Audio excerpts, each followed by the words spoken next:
on this special birthday episode where we discuss birthday memories, billionaires, and who's cool and who sucks a big fat hog, which is a cool thing to do.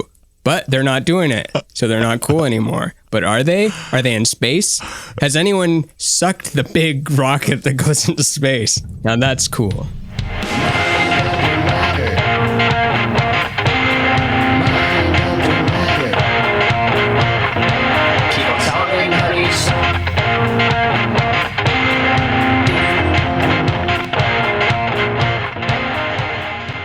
Hey Shane, how's it going? I heard someone comment about it. We're talking too slow, so I thought we should start talking really fast, and then people might realize that talking fast isn't good. And if you've set your talking thing to too fast already, and you're playing it at 1.5 speed, then you won't understand any of this, and you have to set it back to 1. But maybe you'd like us to slow down and talk regular style. Because what's the rush?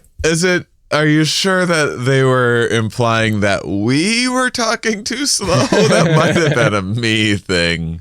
Yeah, I mean that's a fun one that is, it's a little bit of a strange comment of like, these guys talk too like, well, that's exactly how we talk, and that's I don't know. Yeah, and there's the button to change the speed. Yeah, that will be interesting in the future when we can all listen to, every podcast at, you can get to know someone at like 3 or 4 times speed or whatever, and then like when you talk to them, you can be like, man, Ramin, that one episode you did, it was so impactful for me. I listened to it at 1.5 speed. It just meant so much. I really wanted to savor it.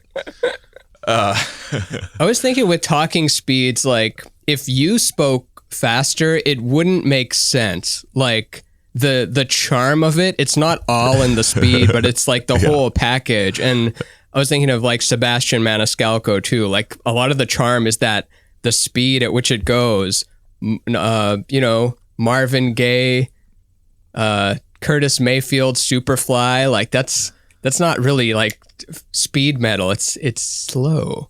When I started, I had one of the slowest deliveries that there is, and I used pausing so much more than most comics do, and it made me stick out. And then I got on the road and I started talking more conversationally, and I would speed things up because the road is just, sometimes you're just struggling to get through a show and people are like, make me laugh, and they don't have the patience and don't understand like the nuance of timing, and like, why are they talking like this? And I would have people, it's always the worst when you do a setup to a joke and then someone like yells something out, not understanding that there's like a beat and then a punchline coming. Yeah, it happened on Patton Oswalt's album, and like he chastised the person for ruining the build up and like just yelled at him. I forget what album or what the joke was, but he was so pissed, but also changed it into a joking tone. So he wouldn't seem like an asshole, but he was so furious that his 5 minutes of buildup was just ruined by someone going, woo, yeah. It is so weird. I'm not in a particular hurry to get back to stand-up. I mean, I have a zillion other projects. Have you done stand-up? I haven't done stand-up since 2019. Really? Or maybe January 2020. I'd have to look, but I really love saying that it's 2019 though. Yeah. I think you did it with me in San Diego, January 2020. Oh, okay. Then like, yeah. I think it was my last show. Or were you on that? No, you weren't on that one. Never mind. That was a different one that you came. I did something though. Yeah. No, but I feel like I would have done 2019. Something. But I was already feeling disconnected from stand-up in general, and just the whole like the drive for, I'm sure it can come back. I'm sure I do 1 5-minute set and I'll be like, I forgot how much I love stand-up and the instant, connection with the audience, and I just want to write more jokes now. I've just been writing jokes. I mean, they're not all good or anything. Most of them aren't, but I've just been writing a whole lot. What have you been up to? Well, some of the jokes and so on. But as I am now, it seems, I don't know, like trying to be a professional bowler or something. Yeah. Like, you want me to go bowl? I mean, I'll bowl a couple times, but I've got some other stuff to do here. And I don't want to talk about current events, and I also don't want to talk about myself, and I also don't want to be an absurdist. So what is there? I just stand up there and like move the stool. Tig already does that, and she does it better than I'll ever do it. What am I going to offer? What can I offer with my stupid ass perspective? I definitely have no interest in regular stand-up. I am putting stuff together of like, you know, doing some version of stand-up science again, some version of a themed show that is billed as like, this is going to be sciencey and about animals or something like that. But the idea of regular, I've thought about it. I was like, I don't know, I guess I'd get up there and like riff on my beard for a little while, because I haven't had a beard on stage before. Just see how the beard plays, and just out of curiosity. And what else do I have to My say? Big Beard. That could be the sequel to My Big Break, but it comes like 10 years later, like those Star Wars sequels or whatever. I did just jot down a bit. It was about how I just wrote down the premise for it, but it's about how I like meeting people. I don't want to meet people in person anymore. Like I like meeting people online so much more, because in person it takes you so long to find out someone's an asshole. you know, like you in person, you're having like a nice conversation with someone, and you like get to know them, and they usually wait like months before they break it to you that they're like into like shape-shifting Jew lizards overtaking everything. And they're like, oh my God. Yeah, I'm very against shape-shifting Jew lizards taking over everything. That guy is a total like insane maniac for wanting them to take over everything. And they've got to be stopped too. What else are they not telling us? What else aren't they? What else? Man, vaccines ruined the conspiracy world. Like, you cannot find a good alien conspiracy anywhere. It's all government this, vaccine that.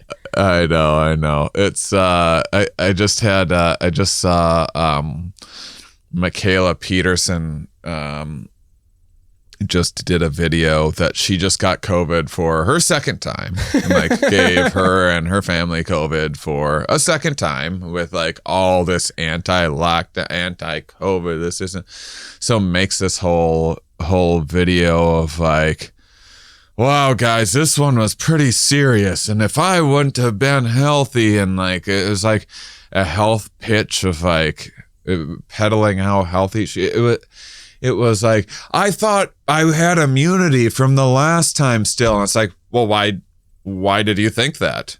Like, you can have some immunity.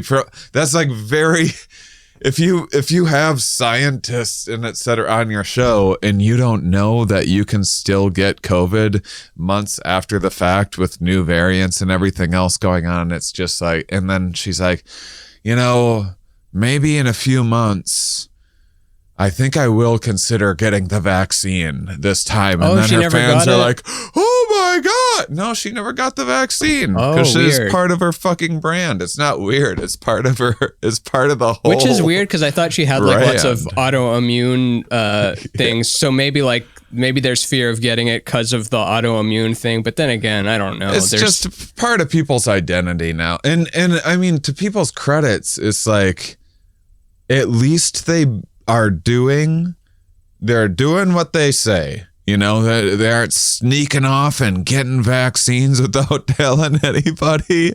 No one like all those like Republicans last fall that were like anti-mask and everything, is like they were all getting COVID. It's like, well, at least we know you weren't sneaking off and putting a mask on when no one was watching. You truly believed what you said. But yeah, we're paid corporate shills, and then they go look at you and they're like, he had a guy on his podcast that eats bugs. He wants us to get vaccines and then eat bugs, and then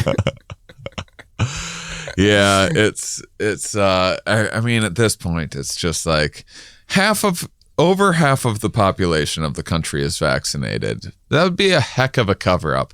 Why don't you just talk with people that have been vaccinated?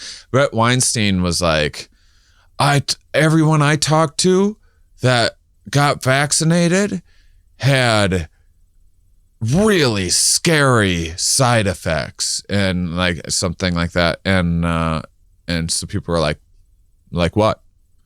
And he's like, well, some of them had got a headache, but, and then he was like, but this is why that scares me. And then like word salad of all this fucking it's so weird protein, that all like these horseshit. All these people that I really liked to listen to back in 2019 and part of 2020, and you just kind of move on to other things and you forget about them, and they've gone in this completely other direction of just like held down that, and it's like, profitable. Can't we just have? I guess so, but I mean, can't we have different? I mean, I love having identities. It's great to have an identity. Can't you be like a finger painter or something? Why does everything have to be? But then again, it is a scary concept. If you genuinely think that it's Jew lizard pedophiles coming to your door, injecting you with stuff that's going to make you into a Jew pedophile. What do you call them? Jew lizard pedophile things of them. Shape-shifting Jew. Yeah. Only one of those things is bad. Lizards are great. Jews are great. Pedophiles, not great. I'm not like making that up as a ridiculous thing that people could possibly believe, like as a straw man thing. Like I've had like one of my old good friends that went down a conspiracy where I'm sure to this day, I don't talk to him anymore, but to this day believes in shape-shifting lizard people that are the Jews, that are bankers, that control the media and this and that. And it's like, it's pretty. It's fun to believe. Like Ryan Singer's podcast slogan, "It's more fun to believe," I think is what it's called. Yeah. But then again, you can choose what fantasy world you live in. I really want to believe the shapeshifters, and I heard Billy Corgan talk about being in a room with a music exec that his face changed in front of him, and the guy was like, "Don't worry about it, kid." And then he went off and he's like, "What the fuck was that?" And you can tell he's a little shaken by it. But even then, I'm still like, but I don't know. Maybe this guy just wants to sell his record. And he just said that. Like, at the end of the day, Ryan Singer has a shape-shifting person. Like, he dated a shapeshifter. Oh, that's cool. I heard Ram Dass would shapeshift sometimes. Like, if you looked into his eyes long enough, like, he could take on different things. Like, you would be projecting different identities onto him if you got so far out that it's just the one. But what was Ryan Singer's shapeshifter? It sounds familiar. I guess he like went into the bathroom and his girlfriend was like a lizard or something like that and giving birth in the toilet to something or other, and then probably baby lizards. Probably baby lizards. I don't know. And I love Ryan Singer. He's a great guy, but man, people can fucking, I mean, it's amazing what people can both see with their own eyes and believe. And I was actually just we talked about people with phantom limbs before, and I was just watching I just started some documentary last night there was a guy. It was all about the brain. I was like half paying attention to it, but it was like some neuroscience stuff, I guess, and bioengineering or something. Or I don't remember the name of it, but there's a guy with lost his arm in a car accident, and they were like giving him a robot arm to try out and stuff. And they were going through that whole phantom limb thing again and how you still have an itch, but they're breaking down how the nerves are still like responding and sending a signal. I was just thinking, like, there's parts of our brains that are just such hopeless optimists. Like, that are like, no, there just has to be an arm there. You can literally be looking at your nub and like, no way, we're going to make you feel that there's still an arm there. It's incredible. I mean, it's just different regions of the brain that don't really communicate with each other. What about the opposite of that? You ever hear the opposite of that? Like, I remember some TLC documentary where they it feels wrong to them to have a limb, and then they purposely freeze it or something, so then it has to be amputated. But then they're like, oh, thank God, now I feel like myself now that I'm missing my right arm. I just couldn't deal with having a right arm. It felt so wrong. It's a whole ethical issue in the medical fields, because some people's arms are literally just out of their control. Their left arm's just shooting around. It's slapping them in the face. It's punching people. It's just all the Italian people in the world. They just have Italian arm. And so people, I mean, it's easy for any of us to be like, you don't just cut your arm off, but you don't know what it's like to just have your arm throwing punches at you every day. Man, have you ever had, I'm sure you have, but the restless body syndrome, not just like restless leg, like your whole body is just like when you're lying in bed. I've had it before, and it's made me, I think about, I think Jordan Peterson had that episode recently, like part of his symptoms where you can't control your body movements, and as I was having that, I'm like, oh, that's gotta suck if you're just yeah. But I didn't have it that bad. I'm not Parkinson's or anything, but it was just a feeling of restlessness. Do you want to upload your brain into a computer? Do you want to get rid of the old bod, or depends what the computer is, and I don't know. Yeah, I guess so. Yeah, I'm going to say, yeah, I'll do it. I think it sounds like fun. It's probably the way things are going. And that's probably not eternal anyway. So this way I get to live like to 10,000, and then the sun blows up and we don't have the technology yet to escape that. So then I get to experience the afterlife. Whereas before, it would have just been straight to the afterlife. This way, it's like physical body, computer that's good in some ways and worse in other ways, and then that thing gets wiped out, and then I move on to the next experience. What about you? Well, if they did it right, yes, but I want to be able to turn it off whenever I want. I don't want some ethical committee being like, no, you can't turn yourself off. That's suicide. You need to live another 10,000 years. Otherwise, you're killing yourself, and that's selfish. And once you've uploaded one, what's why would there only be one? I feel like once it's uploaded, that's it. You're done.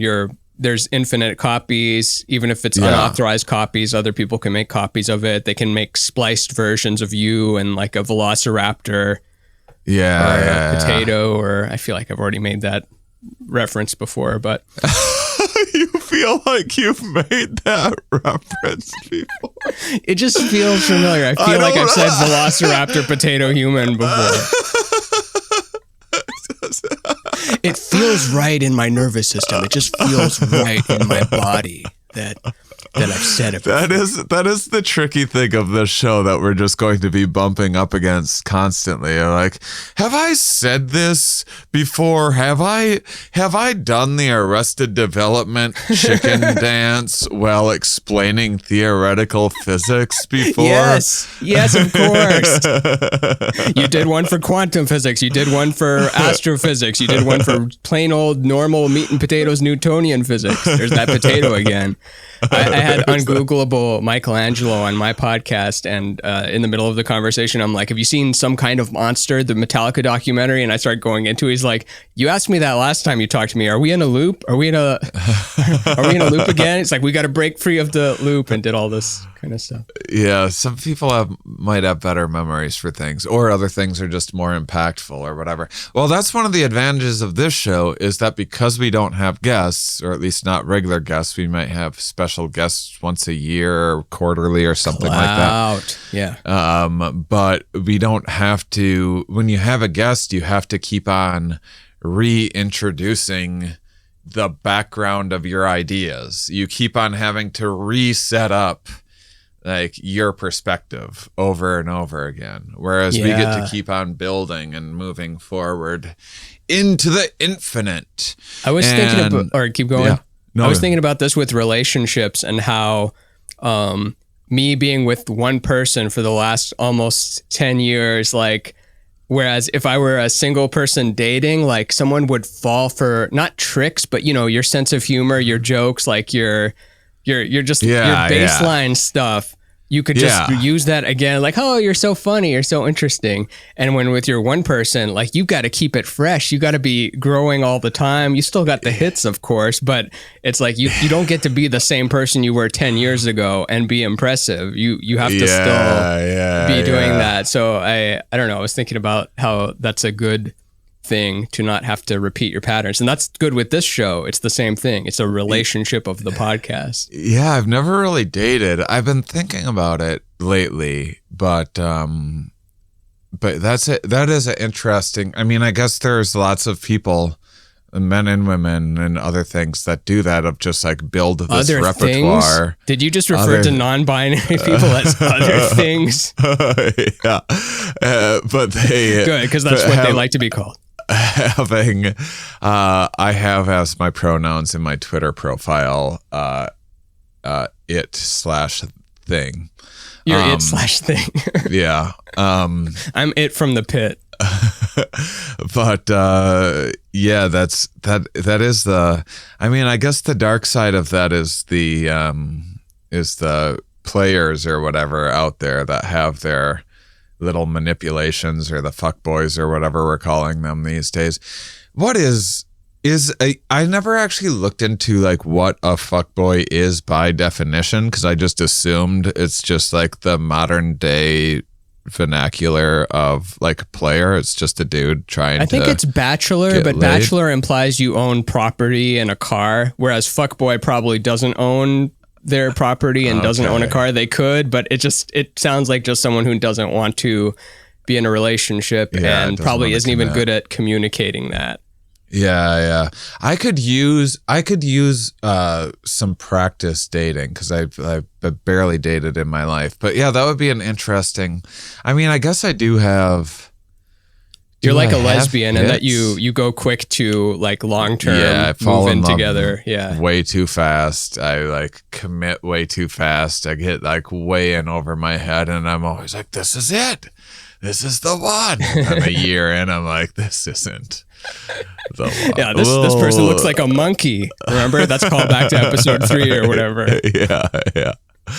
Well, it is. I think that it is easy over time, just like a roommate situation, to start picking apart, the aspects of if you're having a bad day or whatever, and you're just, it can be just totally you. It can just be like you're having career difficulties, or are hungover, or just woke up on the wrong side of the bed, or just haven't had a break or whatever, just like any roommate situation. And then you just start to notice. It is amazing how much the attitude can change intimate partners, like attractiveness, like from the day to day. You can look at someone and be like, "Oh my gosh, I've never seen you look so beautiful before." And then you get in a fight and you're like, "Gah, I hate this thing that I'm with." It's the exact same person. This thing that I'm with. Yeah, I keep on I've luckily never descended to those depths before. I've never thought of them as a thing that I'm with. I just think of the Far Side with the like alien with the one eyeball. Like, hey, have you seen this thing in the paper? And then it's the alien with the one eyeball. Yeah, you might be better at relationshiping than I am, but yeah, I don't know. But anyway, by the way, we often just start off and start riffing for a while, but this is a special episode. Happy birthday to Ramin. This is the Ramin birthday episode. Woo! Do do do do do do. Rocky is the theme of every single time I bring up a song. You throw out the Rocky theme. And look at my boxing form. To all the listeners who don't see the video, it's terrible form. That's why. I don't know why they hit the speed bag like that. There must be a reason. It's common practice, but you don't ever clonk someone on the head. You know, I've never seen in a boxing match just a quick poof, poof, like with the bottom of the head to the forehead. That's a strange, but that's how you box. It's like, yeah, I don't know what that is. Is that for keeping the ligaments warmed up, or I don't know. Probably exercising of oh my God, the triceps or so. I'm sure there is a very logical reason, and I am completely oblivious. I took a month of boxing classes. It was a lot of fun. Are you good at it? My feet. No, I'm terrible at it. I actually thought I'd be like maybe okay at it, if I'm being honest. Yeah, I thought like, I'm not athletic. I wouldn't call myself athletic, but like I could figure things out enough. You're top 50%, I bet. Yeah, and you climb stuff. You play pickleball. Yeah, and I'm just like naturally slender, and I'm like pretty physically capable, I guess. And I certainly wouldn't be in any like top 20 percentile in like anything, but I wrongly assumed that I'd be like, I bet I'll be at least average at boxing for a new person. And I don't know if I was or wasn't. I don't think that I was, but what I learned from that experience is I was like, oh, I actually can't defend myself. I actually am not capable of defending myself. I would need lots more of these classes. But happy birthday, my man. Thank you. It feels good to be 100. Me. How old are you? Now I'm 37. Well, that sounds right. That's like 270 in dog years. Oh yeah, I'm the wisest dog of all time. Yeah. Don't go after the bones covered in, I don't know. I guess they'll eat any bones covered in anything. Chocolate. Don't go to the bones covered in chocolate. Don't eat chocolate bones. That's how my brother died 200 years ago. The wisest dog ever. That's our side podcast. The 270-year-old dog warning you of chocolate bones. The best podcast bit ever. I bet actual improv comedy people are like, what the fuck is this shit? This is an improvised comedy.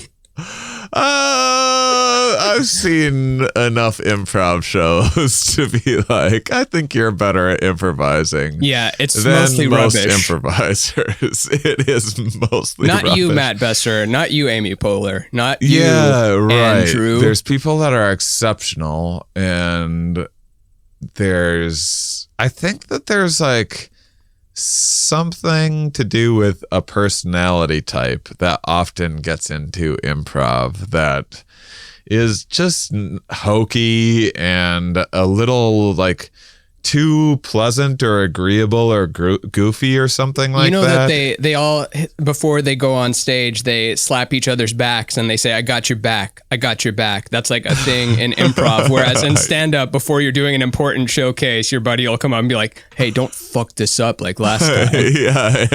You're not going to open with that joke, are you? It's so much more just razzing and that kind of thing. But maybe that happens in improv too, I'm sure. It's a big field of people. I had a joke that was on my Comedy Central Presents, and it was about a shirt that I have. And literally what happened was I bought this shirt online, and I put the shirt on and wore it out. And it was a nice shirt, except it had a patch on the sleeve that I did not see. And it said, I forget what the patch was exactly, but it said, too tough to die on it. And I had no idea, and I'm at the Comedy Studio in Harvard Square, and some comic, I think it's like this girl Rihanna Tutko or something. I I don't think does comedy anymore, but she's great.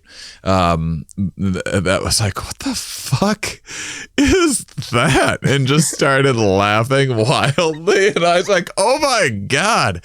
And then I felt the pressure to, have you ever been in a situation before getting on stage where like you spill on your pants and then you need to address the situation? Yeah, I spilled candle wax on my pants and it was white. Yeah, the candle wax became all white. Didn't look good. Really? No good. What happened? Well, at the Velveeta room in Austin, they had those candles on every table. So one of them had tipped over and, since it's burning, like the top part is liquid wax, and then it just spilled on my jeans and then it instantly solidified, thus creating a white sperm-like substance on the front of the pants. Did you make up material about it, or did you just ignore that it happened? I just acknowledged it in some way. Like, I forget exactly if there was a joke to it, but I would just, call out the elephant in the room. And honestly, I don't even remember if it was a good set or bad set. It was probably just lukewarm, like all of them.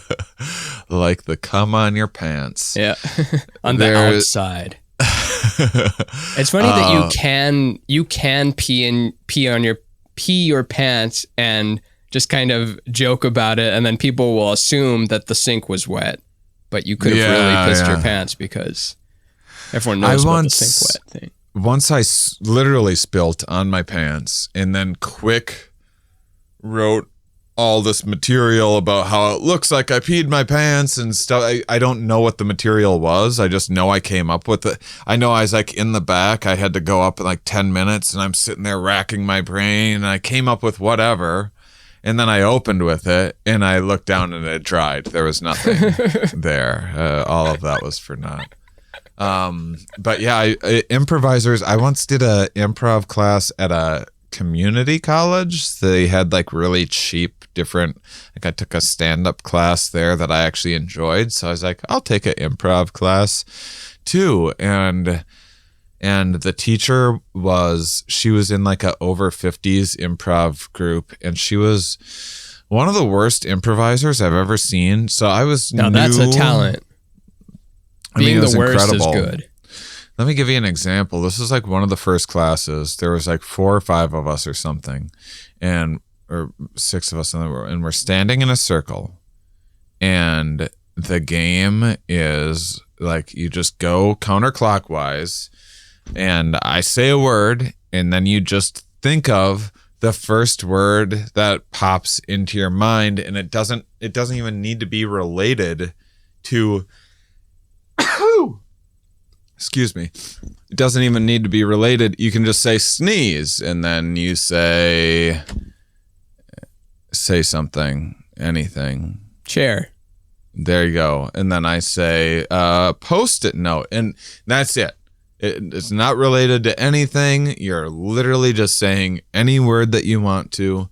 And we made it like 2 rounds around, and the improv teacher got stuck. Like, couldn't think of a word. Like, a word. Pick something you're looking at in the room. Say floor, say air, say nothingness. I was like, Jesus, I want my $200 back or whatever. Oh, that's brilliant. How long was she frozen for? Oh, a while. I think she stopped the game. I think she stopped the game and we moved on to a different game after all right, that. She Post-it, just brought alligator, Ritz cracker, chair. All right, that's it. That's she everything. Probably thought of the perfect thing. She's like, cherry, when she's in bed. So you said you're 37? Oh yeah, we're bringing it back to the birthday. 37 years old, born in 1984. The year Purple Rain came out. Reagan is president, right? Mm-hmm. Mm-hmm. The Soviet Union wall is about to be torn down because of my birth. Signifies the tearing down of borders, Bert blending into the all and fanning infinitely of one complex oneness being amen. Yeah. And yeah, so then I started stand-up around that time and then never looked back.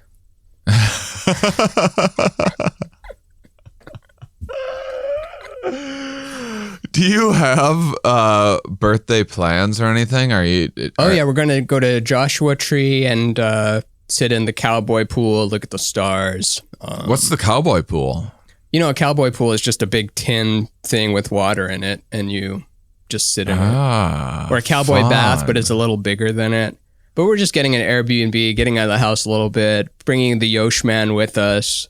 Because you're bringing Yosh? Yeah, it's just, an hour drive or so, and he'll just be hanging out. Yosh How old is Station. Yosh? Yosh is 10 now. So he's, wow. He's I guess technically a senior. Yeah. It is weird that we convert it to, that's this many in cat years or dog years or whatever. Here's something we've talked about many times is our need to compare everything to humans. And it's like, you could say that you're like, 5 in redwood years or something like that, but we need everything to be like us. Because we're standing from this perspective. The redwood years would just make things so confusing. Like, but he was only 6 in redwood years.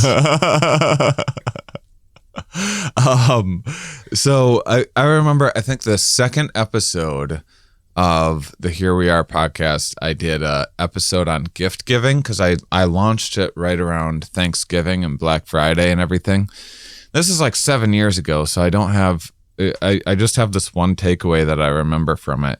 It's that regarding gifts, people are happier when they just tell people what they want, and also when people just give them what they say they wanted. And people have issues with that because people are like, well, I want to do something creative or whatever, surprise them or whatever. It's like a wedding registry. People are like, no, this is exactly the like fondue maker that we need. We don't need 2 of them. We don't need we're just big you don't need fondue 16 people. melon ballers.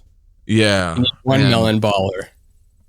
So do you have any do you have any good or bad birthday memories from growing up? Oh man. It wasn't my own birthday, but I remember I was at my friend TJ's birthday, and he was a troublemaker. I always seem to have one friend that's a little bit of a troublemaker, so I could experience it by proxy. And he was just always fighting with his mom. And on his birthday, he was particularly feisty with his mom. And as she was telling him to do something, he just goes, "Oh, screw off!" And then she just grabs his ear and goes, "That's it, you're coming with me." And the rest of the party just did not see him for the rest of the birthday. We're just like having this birthday party, and like the kid whose birthday it is just gone for the last few hours. Oh my god. I think we're like 8 or 9 years old Screw here. Off. I remember being a teenager and being it was my first time ever getting drunk was on my birthday, and then all my friends drove to this bowling alley. They're like, "Hey, we're gonna have some beers and go bowl, or we're gonna have some drinks and go bowling." And I had like vodka and stuff, and I got high for I was new to getting high, but it was my first time being drunk. And we show up at the bowling alley, and it's like, "Surprise! Your whole family's here!" Like, you idiots. Like, why didn't you tell me my family was going to be and so I had to pull the that card that your friend did, and I had to be like, "Mom, Dad, get out of here. You're embarrassing me." And it's really, I was just way too fucked up to talk. How old to my were you parents. again? I was like 15 or 16. Okay, that's right on that. That's on that particularly rebellious age. Yeah. On a good one, I've told this story on the Poundcast before, but the short version of it is Brent Weinbach and Andrew Michon and my other friend Mike Fisher, the Banana Boys. We play board games together, and it's called Banana Boys. And they blindfolded me and put me in a car and drove me like an hour and a half out of town, and then I opened up my eyes and I'm in this escape room, and it's a really shoddy looking escape room, and there's like tape some places, and it's like, don't touch this, don't touch that. And so we're like starting to work through the puzzles in the escape room. And then as we get to this one that's the final puzzle in that room, I enter in a code, and then it makes this door slide open up. And then on the other side of the door, like Catherine's waiting there and Carly's waiting there, and they've got cake and stuff and balloons. And I never left Andrew's garage the whole time. Like they fake drove me out of town and drove me back so that I thought I was way out of town, and then I was just there the whole time. They made a whole escape room? Mm-hmm. Amazing. Yeah, it was crazy. That is crazy. That's wow. And we have a history of like one-upping. That was like the peak of birthday one-upping, because it started with... That's very difficult to one-up. That's one of the coolest birthday things I've ever heard. It is. I felt so like lucky to have gotten it where it peaked, because we made a video game for Brent. We got a fake board game for Mike where we made a painting for him that he got to win. I mean, none of this sounds like it's making sense right now, but the short version of it is a little group birthday present escalates into like, oh, how do we one up that? How do we one up that one? How do we one up that one? To where it becomes the peak of it is kidnapping me blindfolded and then taking me to an escape room, which is actually just in the garage of where we left from, which I had no idea. Yeah, I don't know if in the garage. I don't know if this is really true, but it seemed authentic. But I saw some highlight of Two Bears, One Cave, with Bert Kreischer and Tom Segura. The jet ski? Yeah, did you see that? Yeah. Bert Kreischer got Tom Segura a $15,000 jet ski, and his wife is like, "You've never gotten me anything even half that expensive." He's like, "I know, I've never gotten you anything. I haven't gotten you shit." Their friendship is so funny because they've joked about like they love their wives, but they joke about like if their wives died, it's like, I think I would get over it like quicker than people would get comfortable with. And then it's like, what if I died? And then he's like, Tom, if you died, I would never get over it. I would never get over it. It was also like a pretty good plan, because it was like Bert's like, because Tom's like, well, now you know I'm gonna one up you next time, and Bert's like, I know, that's why I did it. So it's like an investment in your future even better jet ski that you can't like buy for yourself, or your wife will get mad at you or whatever. But if you can buy a jet ski for a friend for a joke, and then have them buy you one back for a joke. It's funny that this is all chump change to them, but also I recognize that they have staff, they have children, they have all this stuff. So it's probably not chump change, but also they make lots of money. Yeah, they make a lot of money. Yeah, it's crazy. Yeah, when you just hear about the house they sold to move to this other one, you're just like, you got an elevator in your house to the other pool? That's, I never even thought that there could be an elevator in a residential home outside of a disability reason or something. But even then, I imagined the little staircase glider seat. Yeah, it is. Well, that's the discouraging thing about, like, it's hard to have a goal and be like, and then I'll be satisfied. Because I remember being I think the last time I was on Bert's podcast, he was like, he had a pretty nice house and everything, and decent. I mean, it wasn't huge or anything like that, but he was just like, man, I want a fucking mansion. I'm sick of not having a mansion. I'm like, oh, okay. That's such a crazy thing to say to anyone. Like, I would never say that to. It would be hard for me to like talk to a comic who I know is like broke or not doing as well as I am, and be like, man, I'm just sick of not having a mansion. Like, all I have is this fucking home that's paid for. Like, all right. I mean, how would you even keep that place clean? I mean, you would hire people to do it, so it takes... I like those guys, too. I'm not talking shit. It's just like, Yeah, I think I always have to clarify this. It's all in jest. I mean, like I don't even hate Jeff Bezos or Elon Musk. I'm happy they got to go to space. I'm not even. It does look like a dick. It is a funny dick-shaped rocket, but I mean, the pussy-shaped rocket isn't gonna work yet. We don't know how the physics of that works. Shaped rocket. It's just like. Should they be solving world hunger? Yes. Can you make them? No. Is that even a problem? That it doesn't. They know it how doesn't. To solve? Of the problems in the world, rich people wanting to go to space is like when someone just buys a new mansion. There's no innovation that has any cascading like downstream impacts on like. And now we know this new thing about how to grow our own food better and hydroponic systems, and now we know this new thing about engines or making seats more comfortable, or all of these. You never know until you start building a rocket all of the innovations that are going to be created from that. And so of my beefs with any of the like billionaires of the world, taking a space trip, I don't mind that so much. Didn't the Virgin guy do it first?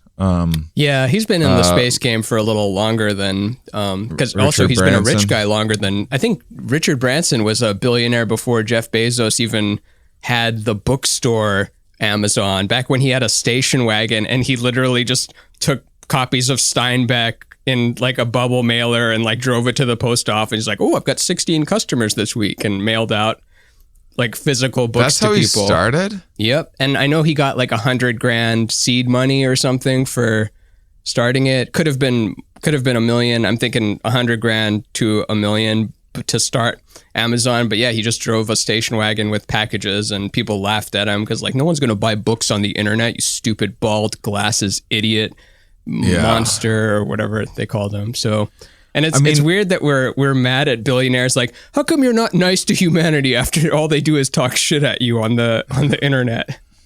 Well, there's also I guess I don't know enough about Bezos to be mad. Like Bill Gates, I feel like seems like, unless you believe in conspiracies, which he's trying to get the world vaccinated, which is an important thing. He's making diarrhea into drinking water.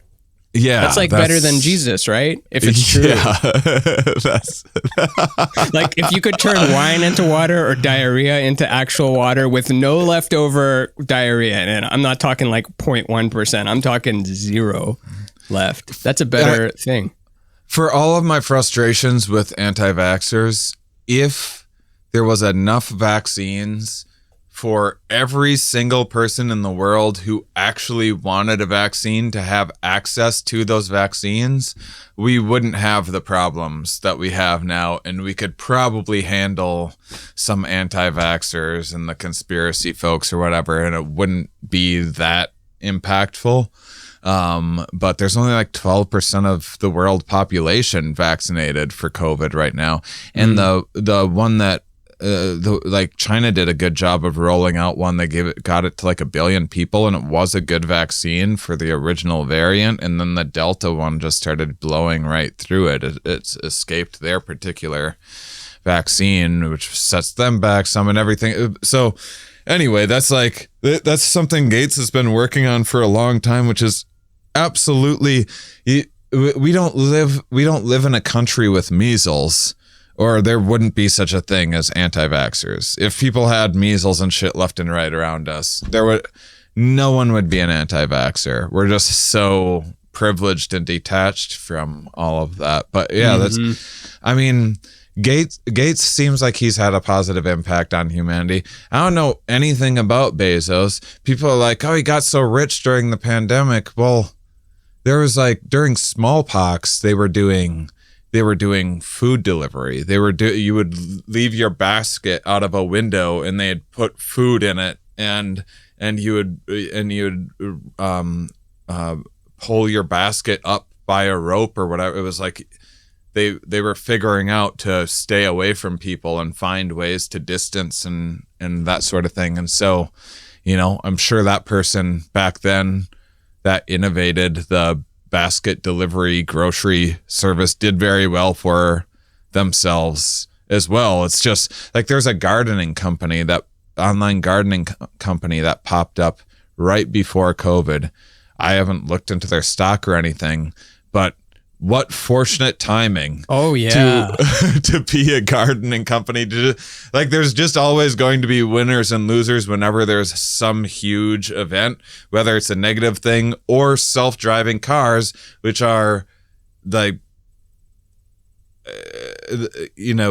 that's a great thing to have self-driving cars. The amount of traffic accidents that will go down, the amount of efficiencies, the amount of free time, just everything. Apparently that's harder than anticipated, much like a lot of things, but I'm hearing it's even harder than they thought, because there was talk of them like by 2018 we're gonna like get in the car and you just tell it where to go and you go there seamlessly, and now it's 2021 and we're like, actually we're further behind than we were then. Even there's just all these anticipated one-off problems that we thought we could just rack up and solve, but it needs a more holistic approach. Have you heard of Comma AI? Comma AI is pretty interesting.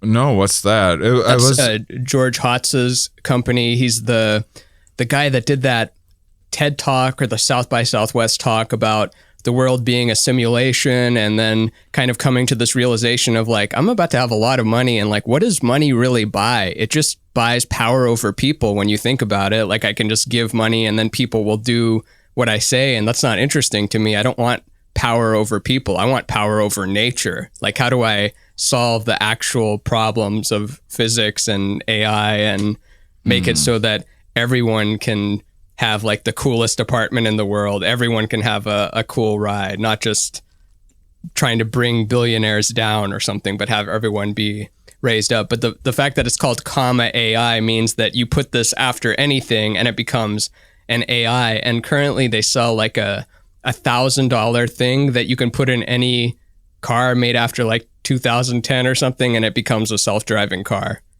Really? Yeah. And I don't know how safe it is yet, but yeah, you just put it in whatever car you have. For $1,000, you get a self-driving car. Because you can make self-driving cars if you find an island, or you're just like, hey, we bought this small country, everyone out, it's ours now, we're starting over, or whatever. You could make self-driving cars a lot faster than if you have to account for humans driving regular cars. You need to build for that, because now if it was all just self-driving cars, they can communicate with one another, and then you got to watch for pedestrians and that sort of thing. But to make an AI that also calculates for human error coming at it, or a car driving and swerving into their side of the road and everything else, and the mistakes are going to count like 100-fold. Like, let's say we switch to all self-driving cars, and then there's like 10,000 deaths a year, whereas before there was 100,000 deaths a year. We're still going to hyper focus on like the AI is killing people that the humans would have never killed, and it's targeting them racially because it's or something, which could be true. Who knows? Maybe Bill Gates is making racially targeted self-driving cars that is going to create a new master race, the Fourth Reich. But I don't think people come here for those theories. People can go other places for it. Sometimes I feel like I have to justify, like, maybe Bill Gates is a lizard, and maybe this is all a big thing to convert regular water into diarrhea. He's going to make the ocean diarrhea. He's going to flip the polarity of his water filtration system one day, and then we're going to wake up in this is dystopia. And one day you wake up and the ocean is just diarrhea. This is how it ends. Oh my God. The truth is probably that he's just a nerd. Truth is he's a nerd working on problems, not like trying to kidnap your kids and have adrenochrome taken from him, because it looks like he's aging. In fact, all those people, they say that they're drinking children's blood, they look like they age and they die. I don't think the children's blood is doing anything. Yeah. I mean, But like I we've do, said before, egg on our faces if we're wrong about all this. We Right. promise to place one egg on each of our faces if we're wrong. I don't really. I've taken issue with Elon Musk's stuff just since COVID, since he's gone like kind of red. He's had some bad and takes. He's had some bad takes, and he's It's because he wants to be cool. Bill Gates doesn't care about being cool. Elon Jeff Bezos is neutral. really wants to be cool. Yeah. Yeah. And I mean, do we want to be? If only he knew it would be cooler to not be cool. Yeah. I mean, I'm trying to picture how much I would care about being cool if I was rich. I don't know. What do you think? You get $1 billion. What do you I feel like you would do something wild with it, and then like you would run out of it quickly. Yeah. Yeah. Not selfishly, but you would have some plan of like some VR psychedelic experience that integrates all the Here We Are teachings, and it's going to be like there's only going to be like 100 shows, and it's going to cost because I'm paying all the people doing the lights and the VR, and like you would probably hire a bunch of people for some project, and then you would end up with like $5,000 left, and then forget that you had to pay taxes on that. Yeah. And then that would be the next thing. But I don't see you being like, you're not going to go sing Creep with Foo Fighters. No, I don't think so. I don't think that's I don't mean to jab at Chappelle. It It's just the first thing I thought of. Because I think Chappelle has become like a cool guy instead of a comedian.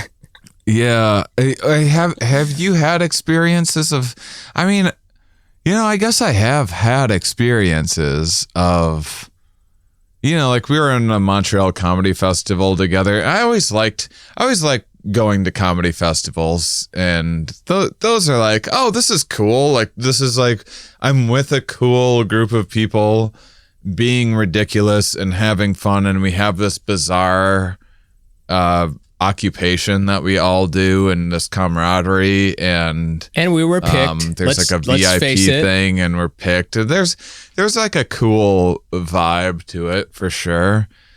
And I don't know. Maybe we're trying to be cool now by trying to say we're not trying to be cool. I know, that's the thing. Yeah, you can't really, I don't necessarily trust that I don't care about being cool. I will say that I cared a lot about it when I was in school. And then when I got into comedy and like got to like feel like a cool guy, that definitely didn't do for me what I thought it was going to, and it was like, oh, this is absolutely silly. Much in the same way the stage sort of feels like that for me now. It's like, oh, like I needed to like hear people laugh and like clap and this validate. Like, I don't know. I don't really need that anymore. Yeah, it's funny how much we did need it. Yeah. And maybe we'll need it again sometime, but right now we're speaking from the now on this special birthday episode where we discuss birthday memories, billionaires, and who's cool and who sucks a big fat hog, which is a cool thing to do, but they're not doing it, so they're not cool anymore. But are they? Are they in space? Has anyone sucked the big rocket that goes into space? Now that's cool. It's such a weird thing. Like,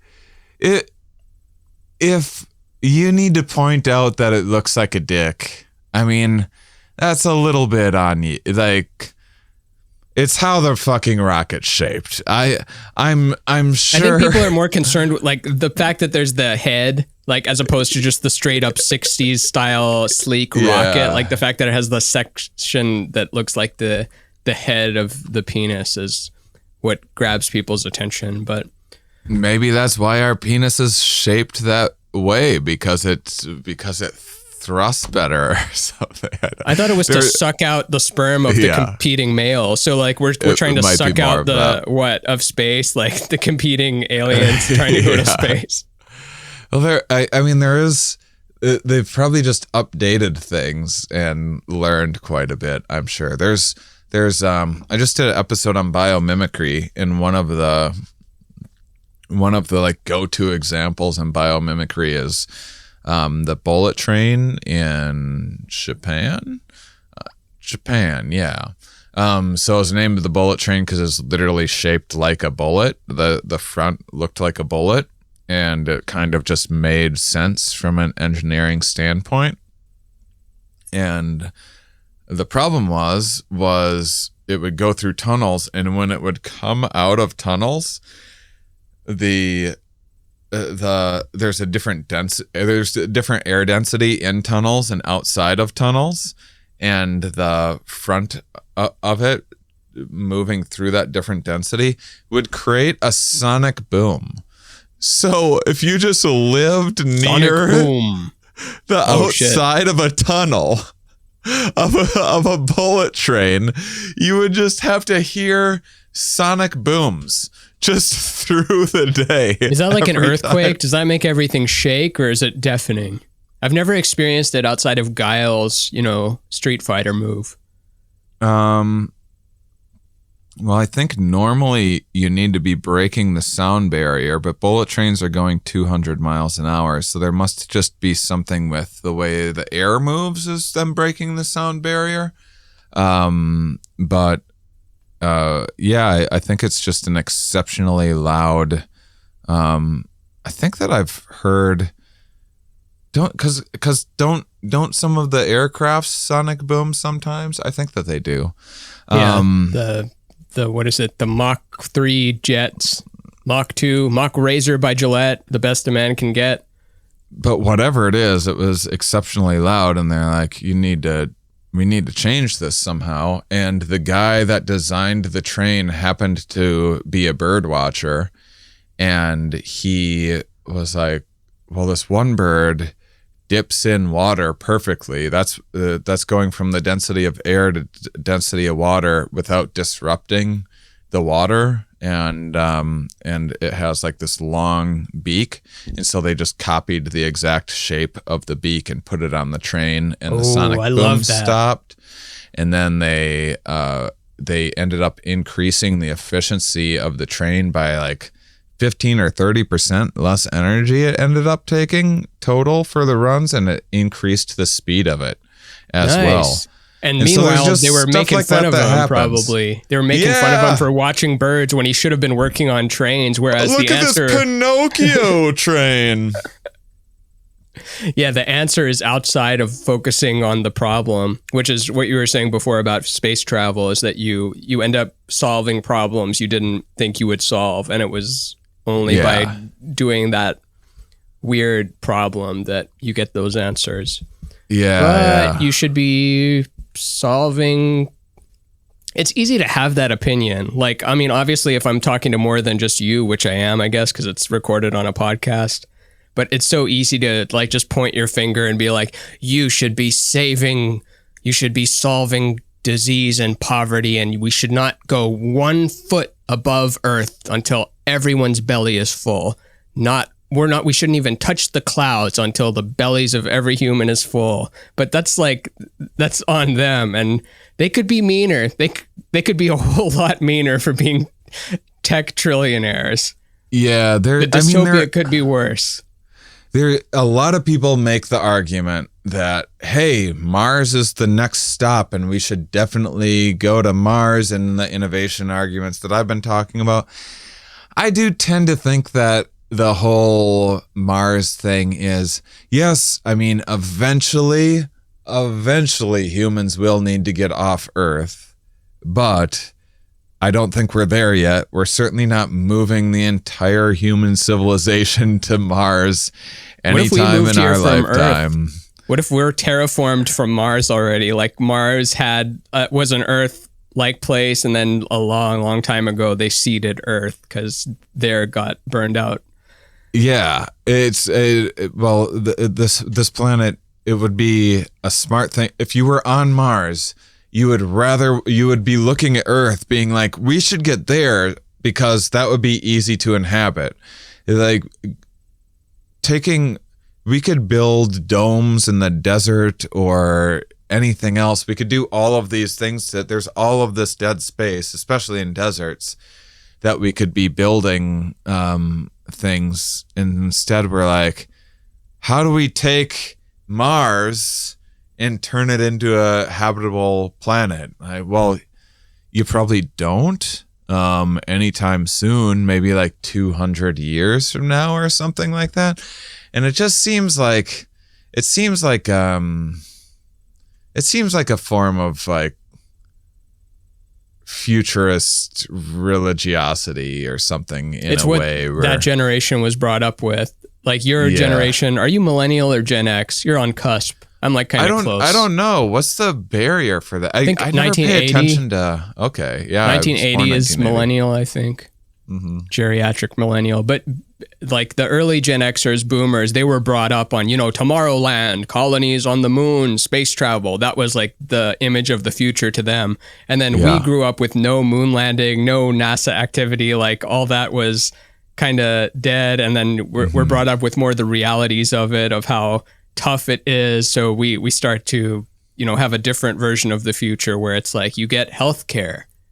Or something like whatever we're fantasizing about, taking care of stuff here. But people of my generation, it's very rare that we care about, going and colonizing planets and Mars and stuff, unless you're an astronomy head.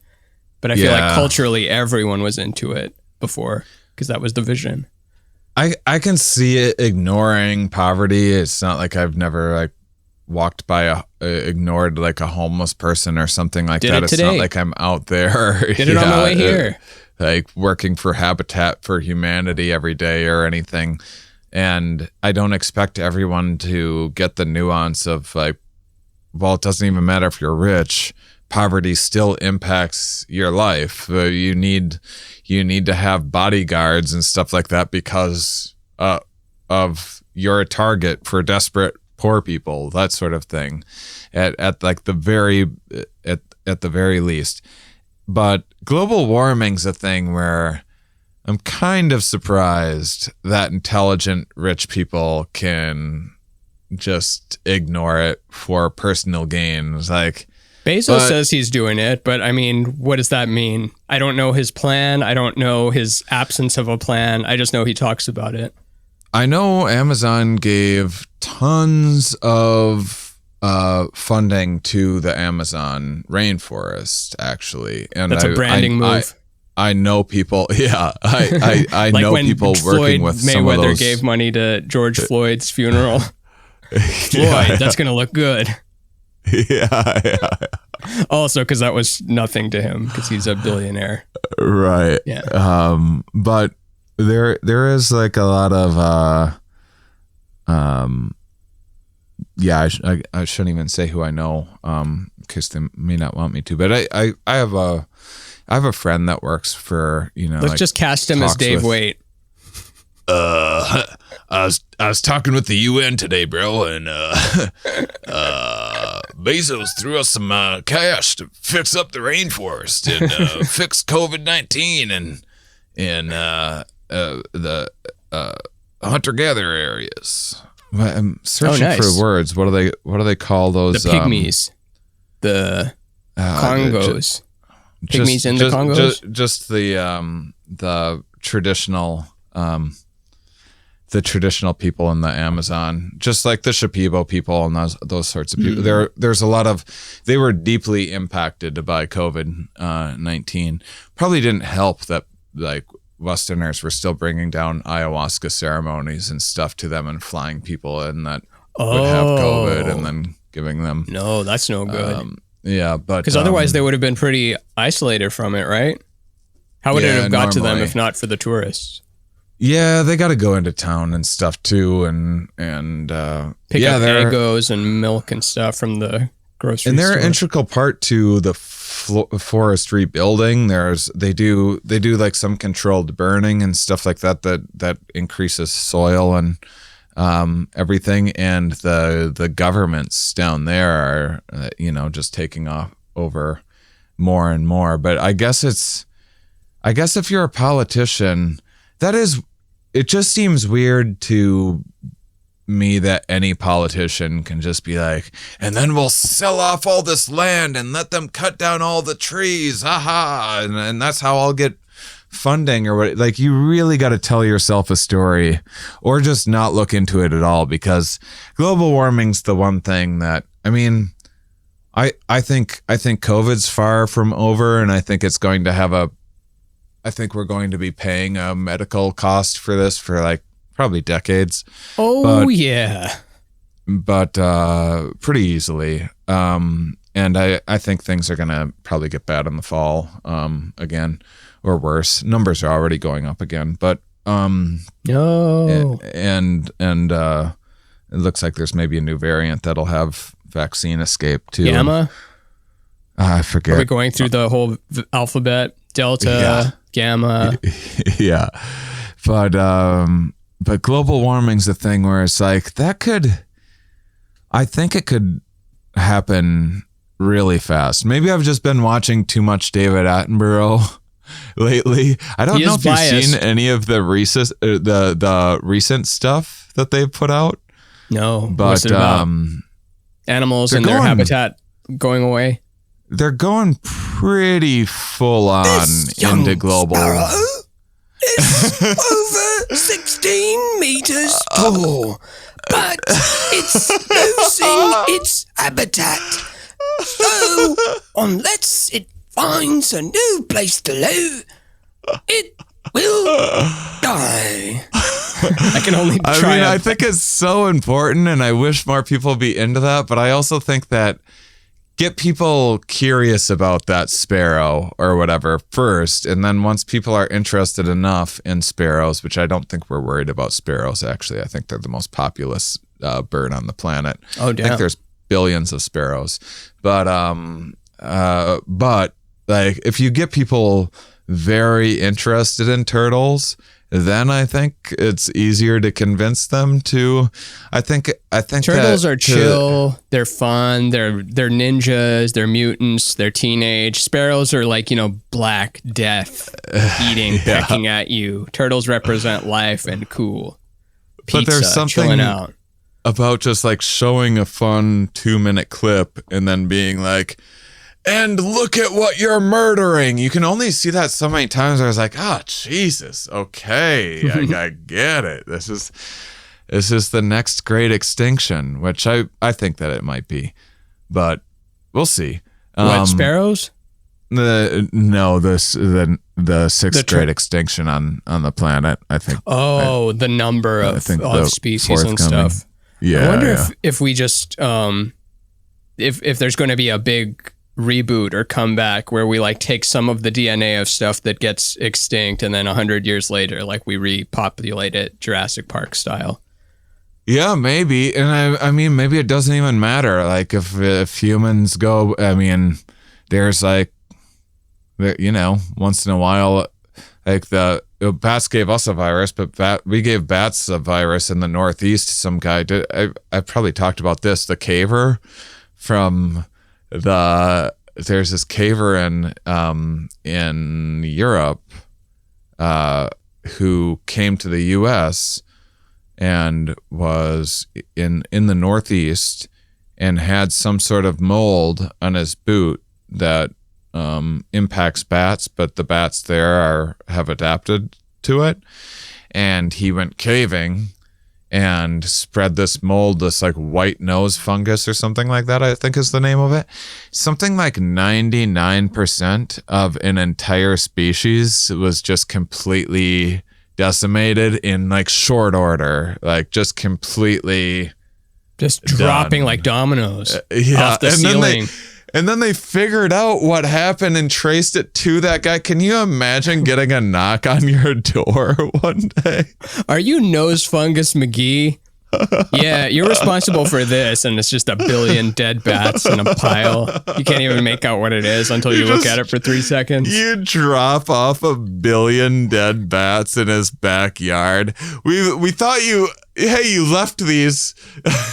Your problem now. Can eat them or try to bring them back to life. We don't care. So I don't know.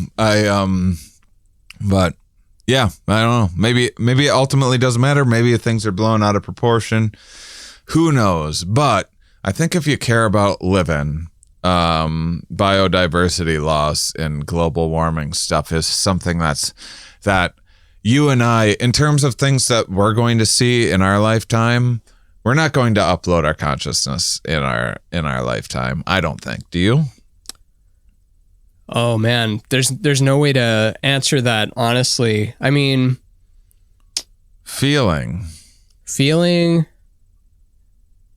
The thing is, if it's not in my lifetime, and then something takes all the footage that I've ever put out there and then reconstructs me as what they thought I would be like based on what I've already put out there. But then would that be me because I'm not the original? Mm-hmm. But then if you upload me into the computer, is that still me, or do I die and then the picture perfect replica, which my consciousness is not a part of, just plays out as me? You think it's me, everyone else think it's me, but it's the Westworld host that the original me is just gone. And from the perspective of the original me, I'm like off in, the astral plane, talking to Bigfoot and Bob Marley and jamming with John Lennon and Yoko or whatever. No, Yoko's still alive. Yoko is dead in this scenario. I'm jamming with Yoko. She's yodeling. John's playing this like sweet little blues groove. I'm just hanging back, trying not to be noticed. That's me on the astral plane.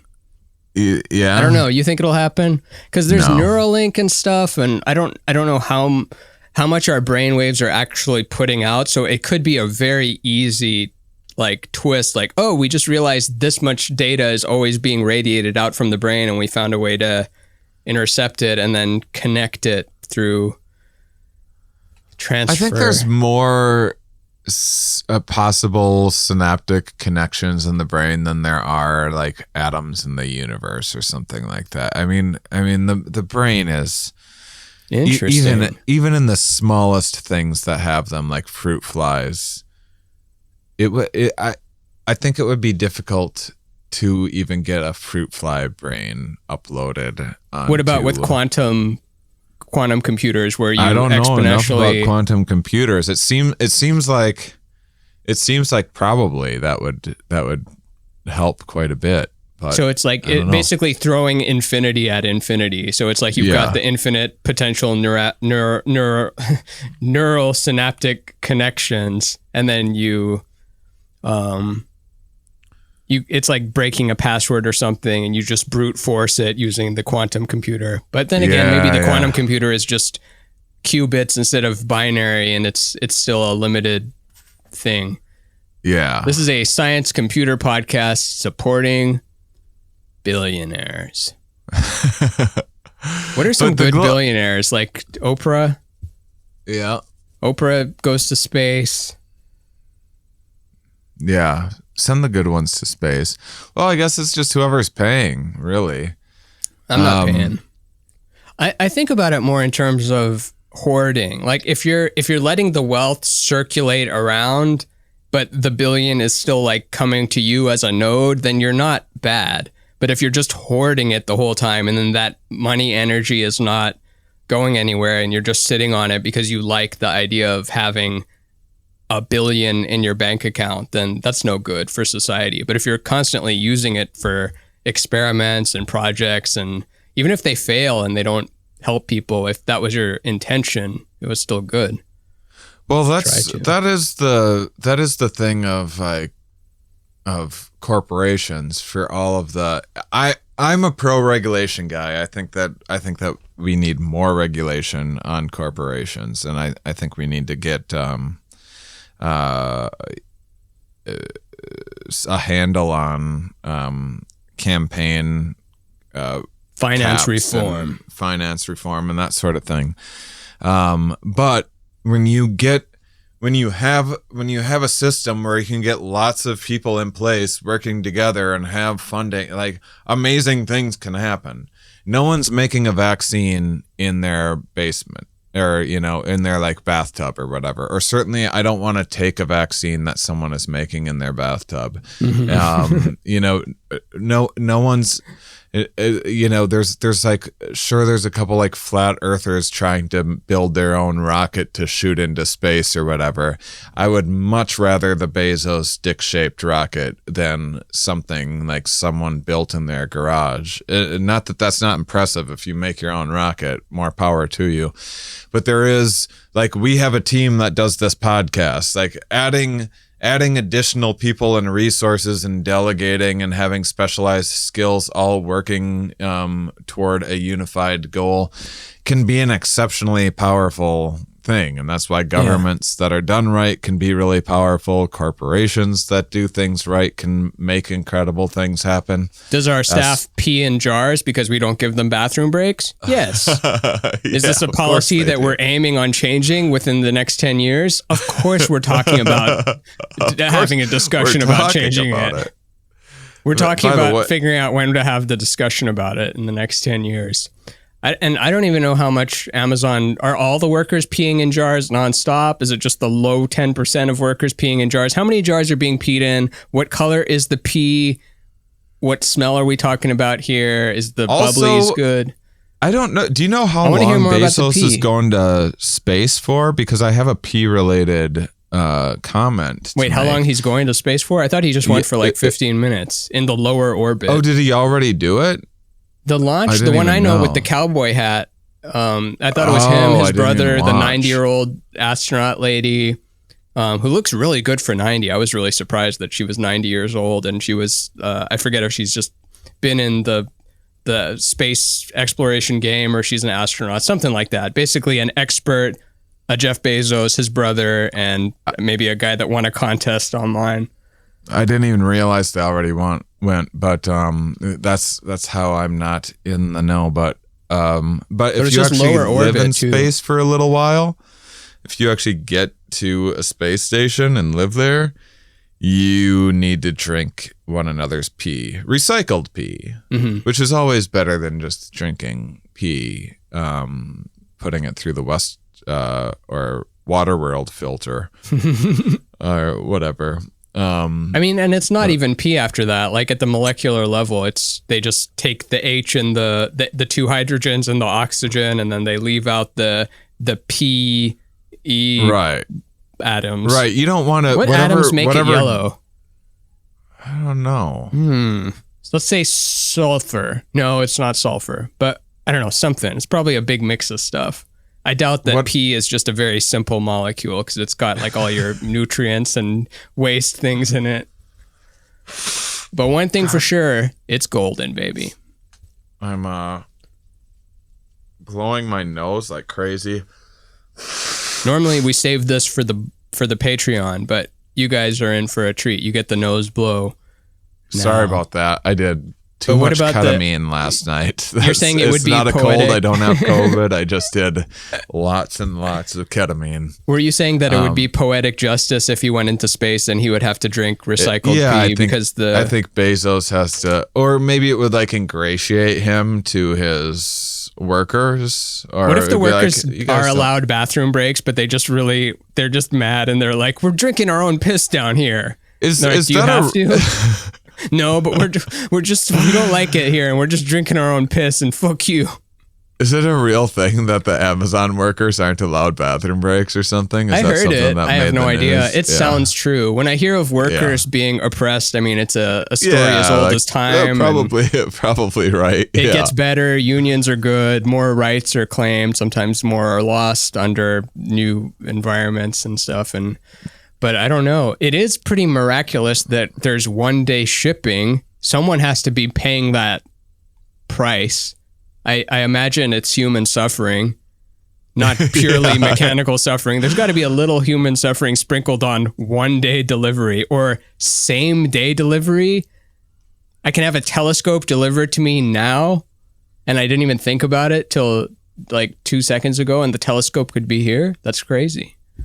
I was thinking about automation as I mean, they've really dialed in.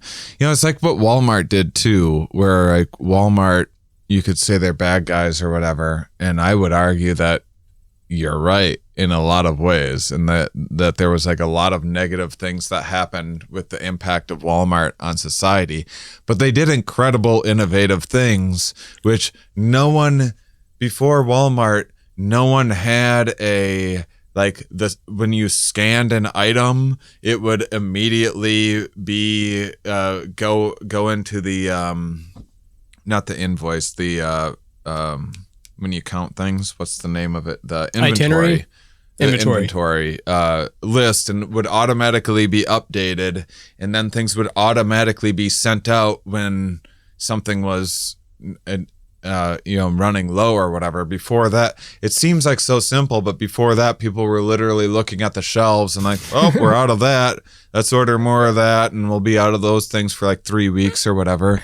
And the mom it was and pop just store innovation, and there was a huge value in that. But I was thinking about automation. Have you seen the videos of the robots that like dance or whatever? That Osimo, the Honda like one. There's a bunch of ones that are like dog robots that do Boston all these Dynamics, that kind of thing.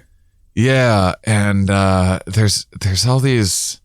I see these videos that are like, or even Duncan, who I say this affectionately and with love, but he's like, "Oh man, the robots are taking over! Look at them!" Because they're like, it's like because they're dancing. Like if you looked at like the Amazon shelves and looked at all the robots moving around, or factories that I worked in 15 years ago with robot arms moving things from place to place, it's like, no one was as worried about the Terminator stuff then. But then when you see like a dancing dog, like, oh no, they're coming for us.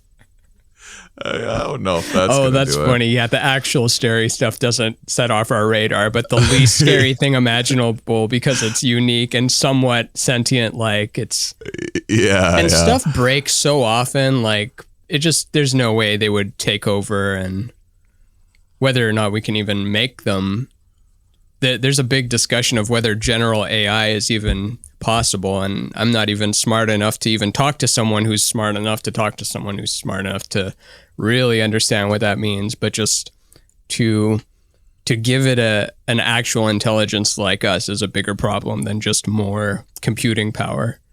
Would you go to space if one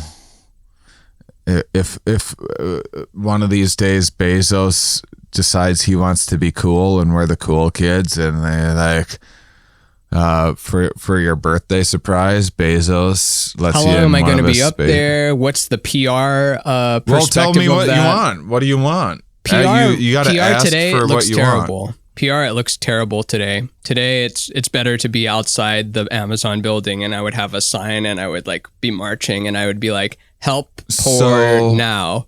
That's what I would do instead. So it's a secret. It's a secret space mission. Oh, secret! So I get to wear Groucho Marx glasses, mustache. I'm going up there for 25 minutes and tossing an orange back and forth in zero G.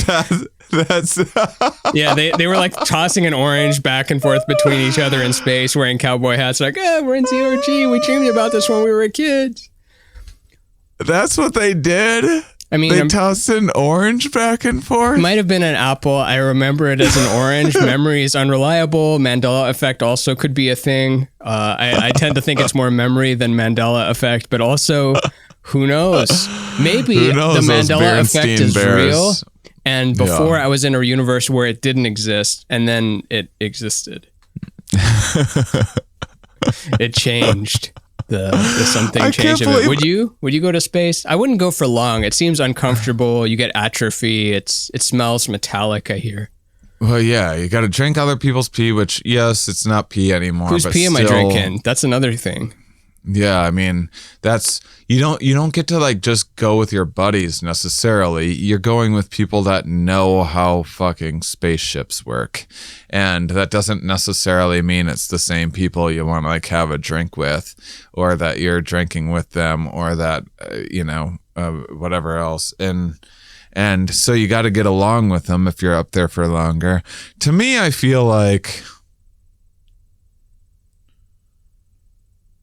give me a month in space. A month? That's a lot. Think of how you feel day 8. Day 8, you're looking back at the blue ball and you're like, that's part of the journey. I want to not like it. Oh, okay. I want to be in space for long enough to not like it. I want to get bored with it and then not like it. Yeah. I don't want to just, because I know I would love throwing that orange around for 25 minutes. Who wouldn't? Or squeezing a towel. You ever see Colonel Chris Hadfield squeeze a towel and all those little orbs of water like spring out of it? Yeah. Or he's like, what does Jell-O do in space? It's like, oh, Jell-O becomes a perfect sphere in space. And then he eats the Jell-O. Oh, better make sure this doesn't get into the machinery. I love the trope of, this might have only been in one movie, but I remember it as being in many movies. But you go into the space station, which is also, the Russians are in it. And there's just one Russian guy that's been there for the last 2 years, and he knows everything. And he like speaks to you like condescendingly. But over the course of a few weeks, you start to get along better. You start to appreciate his gruffness. He appreciates your innocentness, and then you all leave the space station a little wiser. That's what I want from space. I want one Russian guy that's condescending. You want that whole experience. Yeah, you open the door, he's upside down, and he's like, "You're upside down." That's why comm system arranged this way. That's you want a whole mission. See, I'm not sure I want a mission. I'm not sure I want to solve anything. I think I just want to solving is tough.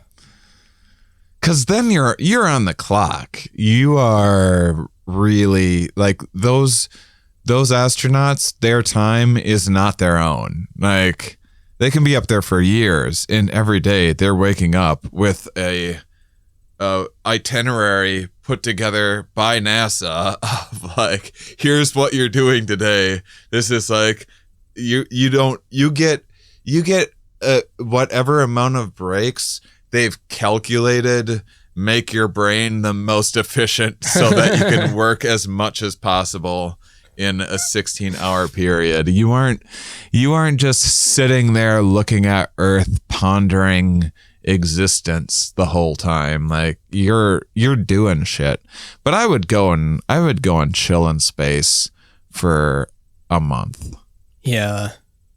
And going to the bathroom would suck. Yeah, there's just how so much many of going to the problems with bathroom it. is gravity and how much of it is the muscles? Maybe your muscles get better at it. Well, that's the thing, the erection thing that we've talked about before, because the blood that's because of gravity. Like blood circulates in your body. Weird. Yeah, I could go without erections on space. I call that Earth. Just kidding, it works fine. That would be that's I was trying to think of a dick joke and we're losing it. We used to be nothing but. We used to be so good at dick jokes. Well, all right. So you're into space we can definitely get you up there for 25 minutes. You're definitely in. We can maybe put you down for a month. Is that what I'm getting? And if there's a Russian promised, you'll consider a mission. Russian month, no Russian week. Okay. That's the deal. Well, that's fair. No, that's good. Oh, speaking of the problem solving thing, did you ever see that Love, Death, and Robots episode? I think it's that show, but no, I gotta watch that show. My brother-in-law highly recommended it, and then I think I watched it. I watched the first episode with my parents, and he was like, "You weren't supposed to do that." Oh yeah, there's lots of dicks in it. Yeah. I think it's like that's the only nudity they show is dicks, and it's weird how they incorporate one into every episode, which I'm fine with it. I have no problem with it. I just thought it's funny when they're like adding dicks to kind of balance the weight of history. Yeah. I mean, where was another dick in a movie like besides foreign films? But it's always flaccid dicks. Yeah. You don't see any boners. No boners anywhere. You see like a plumped up flaccid one, but it's meant to look flaccid. Mm-hmm. It's just been plumped up a little bit for the actor's sake. And this is all CGI, so they like plumped it up using like the mouse wheel. Yeah. Oh, are there boners in the robot? Yeah, that's the show I'm talking about. Love, Death, and Robots. It's all CGI. But I won't spoil it, but basically there's an episode where someone gets stuck in space, and the way they have to solve that problem is a very tough call, but I think everyone would do it in that situation. Mm. And it's very clever. It involves physics and letting a piece of yourself freeze and then throwing it.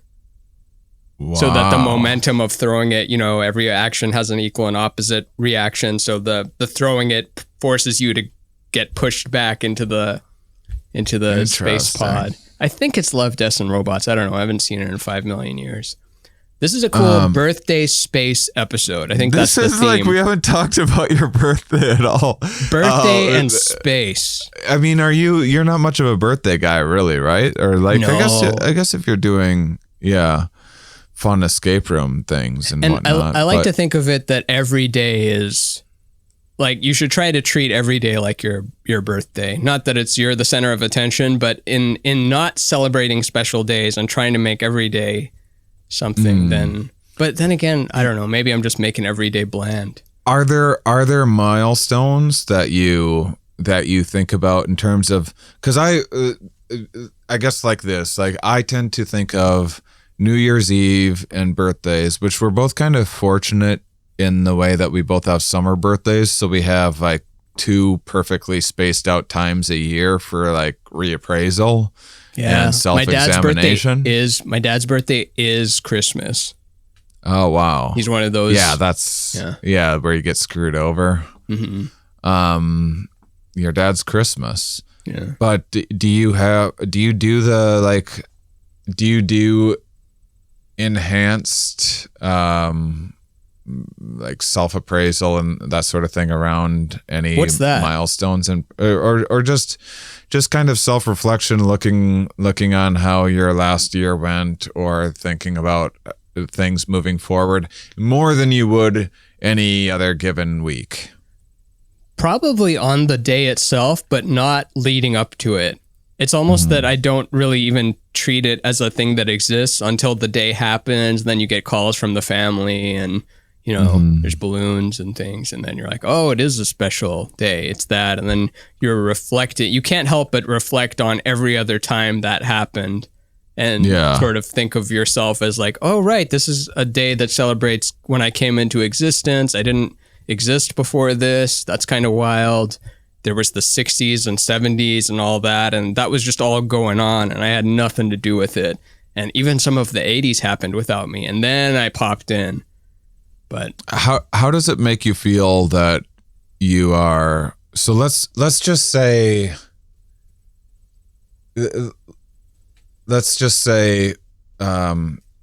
there's things to look forward to, there's things to worry about. Let's just say it's a wash and things kind of just keep on going relatively as they are now. Some technology will advance or whatever, but let's just say lifespan stays the same. That means you theoretically are halfway through life. What do you think about that? Yeah, I guess I'm pretty close to halfway. A lot of my family lives into their 90s. So yeah, mine too. I'm not quite halfway yet, but I'm Are they good active? with it. Are they active in their 90s still? Some of them are.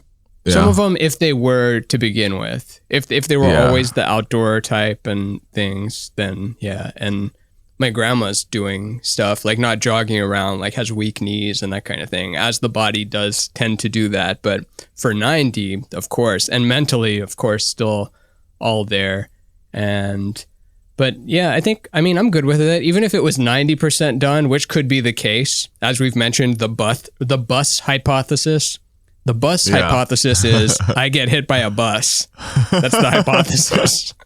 Once I get hit by the bus, it becomes the bus theory. Even when I'm hit by the bus, it's still not a law. I would have to be getting hit by the bus through like a ton of different, like independently verifiable, studies, peer reviewed and that kind of thing.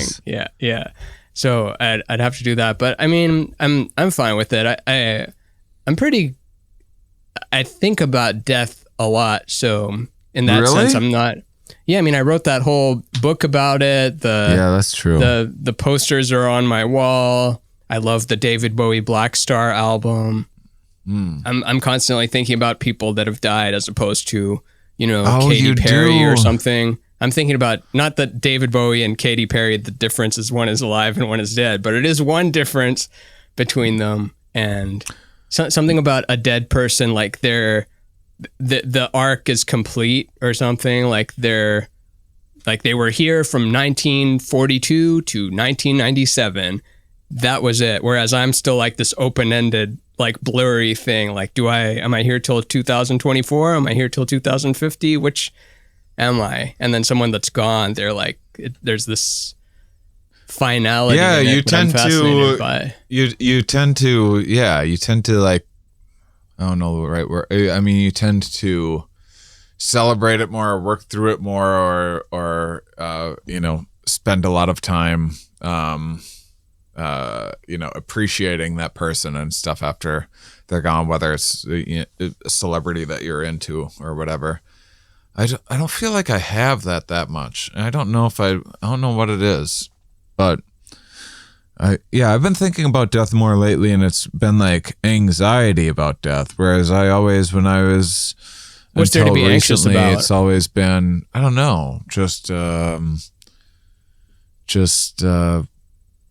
thinking about like my parents dying, getting older. I don't know. I guess I think that I'm not 100% sad. Well, I know I'm not 100%. I'm at an ambiguous stage in my life right now. So normally I have a bit of a like clearer vision forward. And because of the ambiguity, whether that vision is correct or not is a whole other thing, but at least I can like see it. And now that things are foggier, it makes me think about like things not going well, and which makes me think about dying or something like that more. I don't know what it is, but you tend to think about death, it seems like, with a lot more intrigue and more of not like doom and gloom, but just like almost like celebration of life type stuff. You tend to, right? Well, to bring back our old friend Terrence, who I haven't spoken as, at least for this episode, and every episode before I've spoken as him, there's the possibility that this life is the most limited version of existence you could ever know. And the version after this life is even more expansive, and even more, and even more, and so on, until you become all of it. So, it's the death being like some sort of thing where it's darkness or hell, like those just are ruled out for me completely. And it's, I don't know, I've narrowed it down to dreams within dreams or some kind of ascension thing. But for one thing I just inherently know is that there's no end to being the feedback loop of internal and then external world. And then there's an internal thing. And then there's like a processing field of it, because like I literally build a whole body around it. I put bananas and oatmeal and stuff into here, and there's an intelligence that makes a body around that, and then I'm this like kind of vortex of intelligence that creates a physical thing based on what I can grab atomically from the earth. So I'm like grabbing atoms from the earth, I'm shedding atoms, I'm incorporating into the digestive system, losing stuff I don't need. I'm this crazy thing. So I don't think there's any end to being a something. Just in this realm, of course, I end being a something. And I perhaps don't retain any of the memories or skills, but as far as being a thing, I'll always be a thing from my perspective, just not from everybody else's perspective. From everyone else's perspective, I'm gone forever. Yeah. So that's why there's no anxiety. Be a conscious thing in another realm after you die? That might just be my lens of here. Like perhaps when I'm there, I'm like, oh, consciousness is like red. This is like blue. This is like a different thing. It's not nothingness and it's not consciousness. It's another experience, but I don't even want to call it an experience because that was like an earth term. And I might find myself trying to describe the next thing with earth terms. And it's like, none of these earth terms fit this place. I was like so tunnel vision in my earth incarnation that I was fantasizing about like, what earth phenomenon will I take with me into the afterlife? And then it might be like, oh, I just drop all my earth phenomenon and I become this other thing. Or rather, not become the other thing. I drop the other stuff that I was putting on, and then I'm the thing underneath what I was masquerading as this whole time. Yeah. And yeah, that's like like the Bowie Black Star album goes into that like touches on that and I has should that listen to initiation. that. Because I'm definitely a lights out sort of guy, which I do. It does make me, it makes me appreciate existence quite a bit. Not even my existence so much, but just like looking around and seeing all of the different forms of life and everything on this planet, and the idea that we get to experience this is just absolutely incredible, and like the astronomical odds of it, and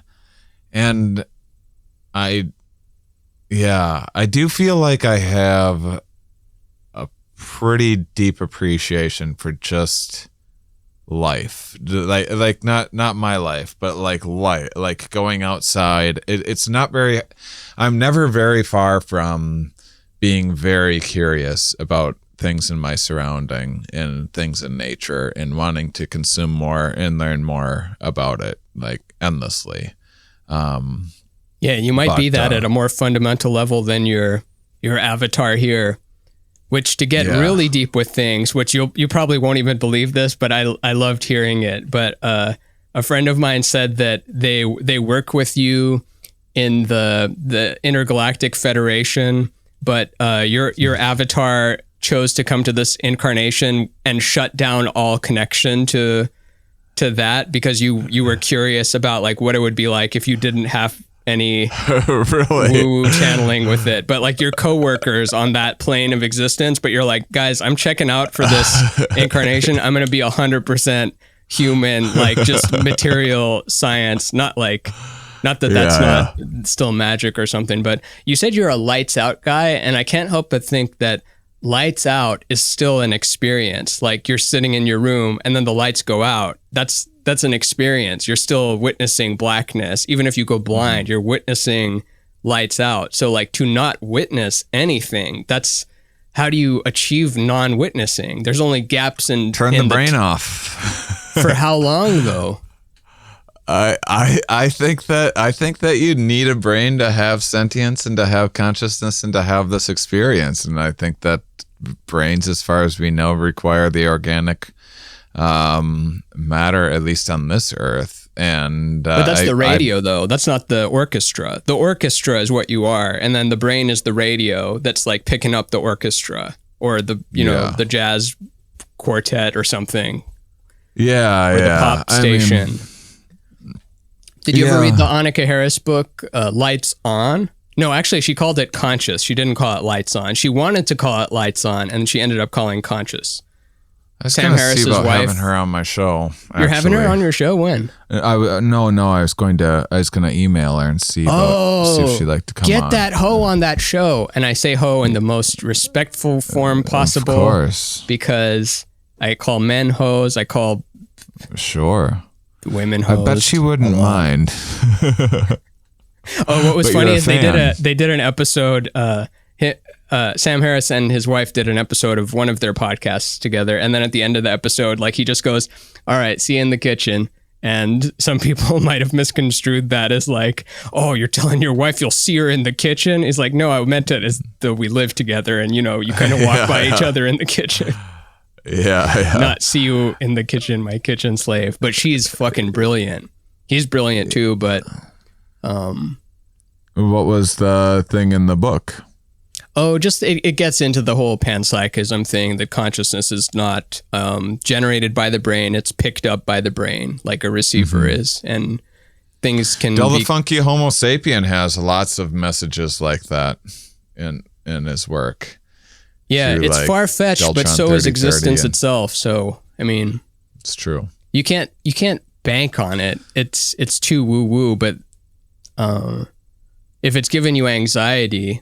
Really, it matters which one gives you less anxiety. I don't think either one is wrong, because I used to be a lights out person, but that only kept me entertained for so long because I couldn't help but ask, like, but does that mean does time loop all around? Is there a big bang, big crunch, big bang, big crunch, and I'm repeating this loop again? And do I reform again randomly? Do I reform because aliens look back in time and want to see what I was like? Like Is there a reform thing, Right. or is my monkey mind obsessed with retaining this? So it's like always finding reasons, like using time and astral plane garbage.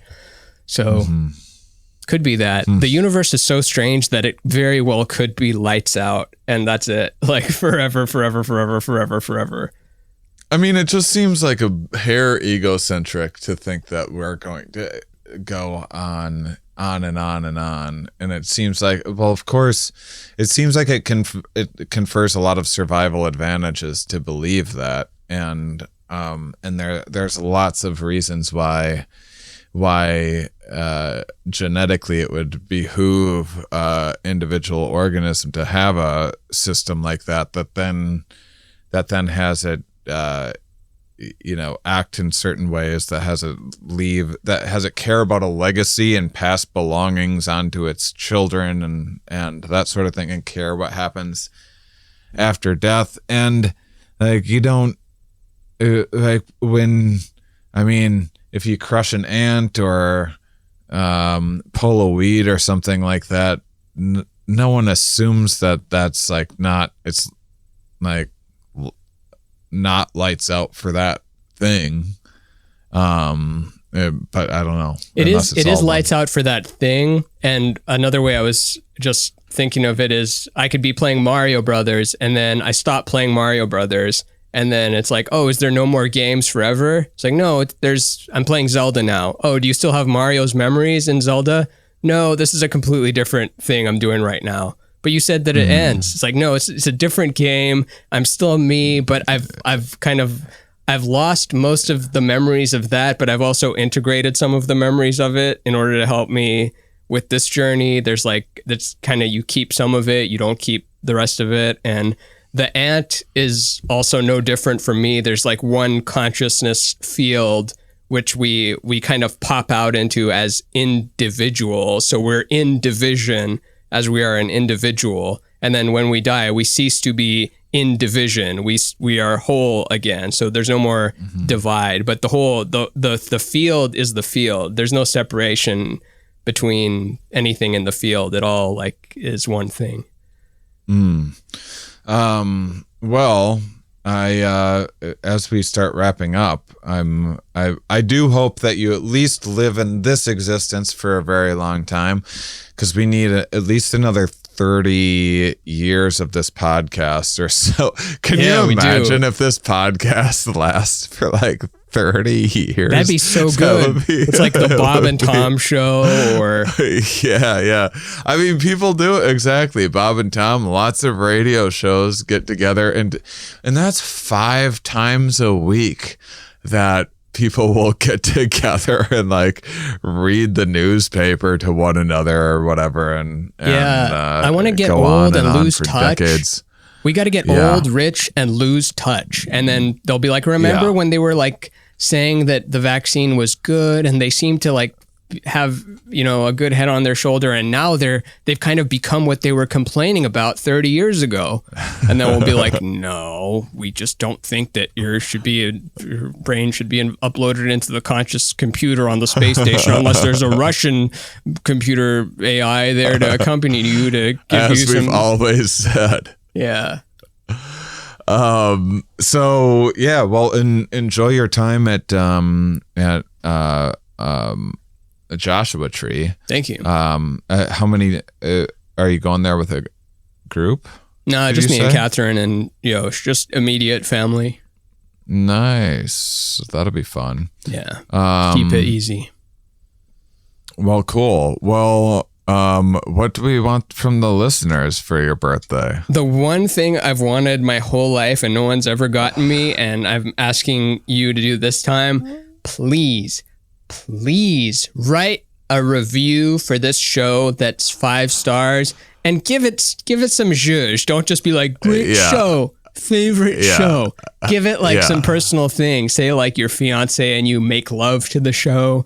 Say that you can't drive to the grocery store without listening to them. Say you love Shane's laugh. Say you love my impressions and that they're 80% good. And the don't 20 say you're doing it for his birthday. We'll just understand if it's like in this time frame, because then people reading it will be like, oh, they just did this for his birthday. And don't do it later. Just do it within the next 5 minutes while it's still fresh on your mind. But just give us those 5 stars. Give us the review. It helps a lot.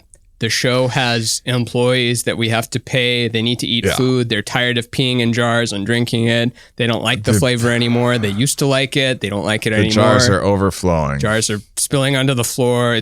The floors are sticky. It's not a good look. We need another employee just to clean up the floors from the mess our current employees are making. It's a whole thing. Yeah. And the reviews, if every single person wrote a review, if every single person that was listening to this wrote a review, it would have like more written reviews than most of the big podcasts out there, like in a flash, if you did it on like iTunes or Stitcher or whatever. And that puts it out to, especially if there's just one time when there's like a bunch of, whenever you're hearing this, if iTunes sees that a bunch of people are reviewing this, the algorithms are simply going, oh, people like this? I bet more people will like this. And then the other podcasts that you subscribe to or whatever, it will start recommending us to the people that listen to other things that you subscribe to. More people will listen. More people will enjoy this. And then eventually more people will get on Patreon, which will pay for this show, where you can check out Mind Under Art, our weekly series where we ask Ramin about his a piece of art of your choice and dedicate a whole episode to you. And check our Instagrams and the Mind Under Matter Instagram. You can see highlights from things like that if you want a little preview. Yeah, check it out. It's Ramin's birthday. Review, 5 stars, and join the Patreon if you got the money. And if you don't have the money, you got to do the review, because you've got the thumbs. And if you don't have the thumbs, you've at least got the fingers or the toes or the nose or the tongue or something that can interact with the screen. So for the love of Christ, give us those good reviews. We're thirsty for them. We want them. Give it up. And with that, until next time, keep on salivating, honeys. Ding.